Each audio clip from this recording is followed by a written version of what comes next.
Halo, bertemu lagi kita di channel Ren Betemudip.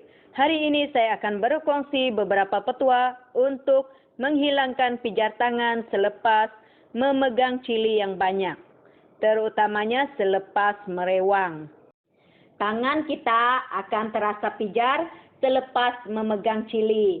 Ini adalah kerana cili mengandungi kapsiken. Sebatian ini akan merangsang reseptor daya sakit.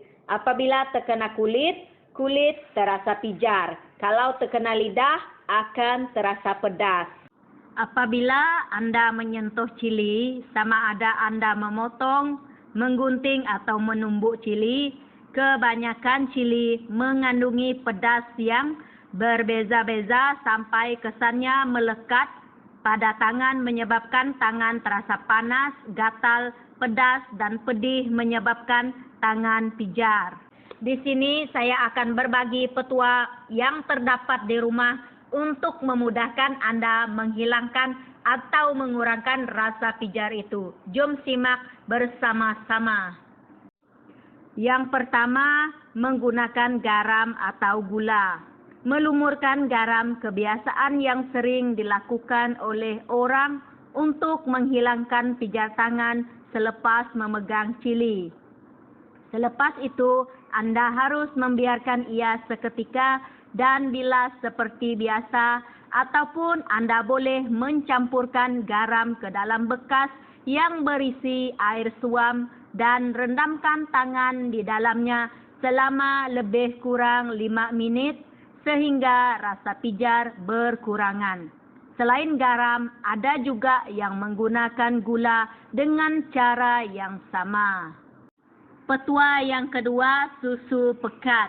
Kalau Anda mempunyai stok susu pekat atau susu cair di rumah, Anda boleh juga gunakan untuk menghilangkan pijar tangan.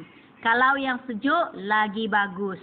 Anda hanya perlu menuangkan sedikit susu ke dalam bekas, lalu rendamkan tangan dan lumurkan dengan susu. Perlahan-lahan rasa pijar akan beransur hilang. Petua yang ketiga, cuka. Oleh kerana cili mengandungi sebatian kapsiken bersifat alkali, oleh itu secara teori bahan berasid boleh meneutralkan atau melemahkan kesannya. Selain cuka, Anda boleh juga menggunakan air asam, perahan limau ataupun sos tomato. Petua yang keempat, menggenggam beras. Masukkan tangan ke dalam bekas berisi beras. Petua ini sering digunakan oleh orang tua-tua kita dulu. Untuk memudahkan pijar cepat hilang, rendamkan terus ke dalam tong beras. Memang akan lega selepas itu. Sebelum memasukkan tangan, pastikan tangan sudah bersih dan kering sebelum dimasukkan ke dalam beras. Kalau dengan menggenggam beras pun boleh juga. Selepas itu, bilas tangan seperti biasa. Petua yang kelima, alkohol. Anda boleh mendapatkan sanitasi beralkohol untuk menghilangkan pijar tangan yang terkena cili kerana kapsiken juga boleh dilarutkan dengan alkohol. Anda kena gunakan dalam kuantiti yang banyak. Petua yang keenam, minyak masak. Orang-orang lama sering mengajukan petua menggunakan minyak masak. Cara ini sangat mudah.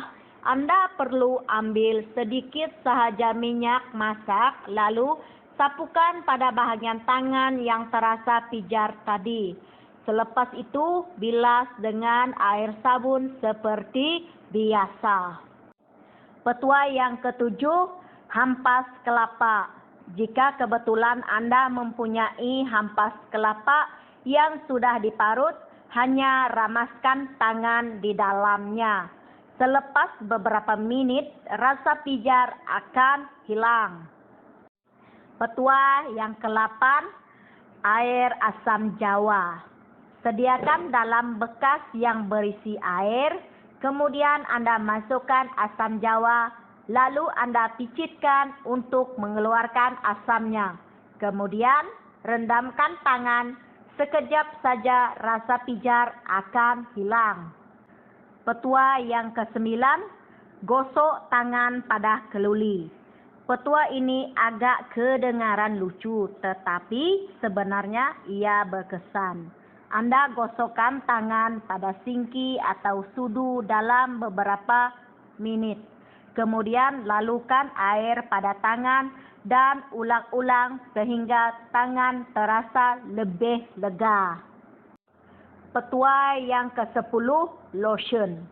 Jika Anda mempunyai lotion yang berasaskan minyak, ia boleh digunakan untuk melarutkan kapsiken. Kemudian disusuli dengan bilasan air sabun untuk membuang lotion yang telah dicemari kapsiken tadi. Selain mencuci menggunakan bahan tertentu, rasa pijar juga boleh ditanggalkan dengan geseran. Maknanya Anda hanya perlu menggosok tangan dengan tuala dan juga berus.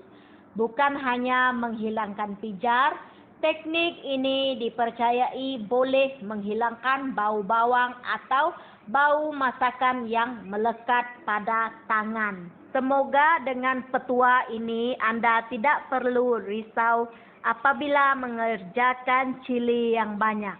Semoga bermanfaat.